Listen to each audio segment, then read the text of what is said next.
first of all, when we talk about multidisciplinarity for a department, what that means is that you are prepared to teach students who come from different disciplines, which means in my classroom, I don't have only English majors. I have engineers, I have scientists, I have sociologists, I have historians, and I have students who signed up to do English literature or literatures from other places. But, we are really looking at a number of different students.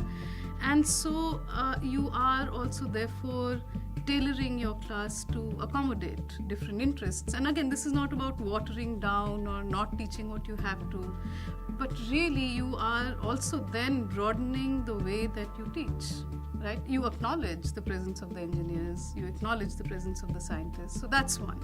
And it's not about teachings. It's about how, as a scientist, when you read a novel or you read a play, what are the questions you're asking?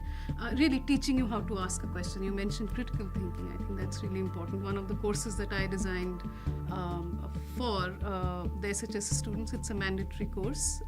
It's called academic writing, and what it really is a course that talks about how to ask a question, how to respond to it. And this is, of course, we are teaching you to write, but in your papers, and it's not discipline specific, which means that I can introduce an essay by an anthropologist which talks about science, right? How does gender figure into the discourse of science? How do biologists talk about reproduction, right? You read something about historical monuments in Delhi. So you read, so that means you read essays that are significant to and is of interest to different disciplines. One of the essays that were really popular was by Alain de Botton, which was on these pylons, these transmission towers that you see all around here, right?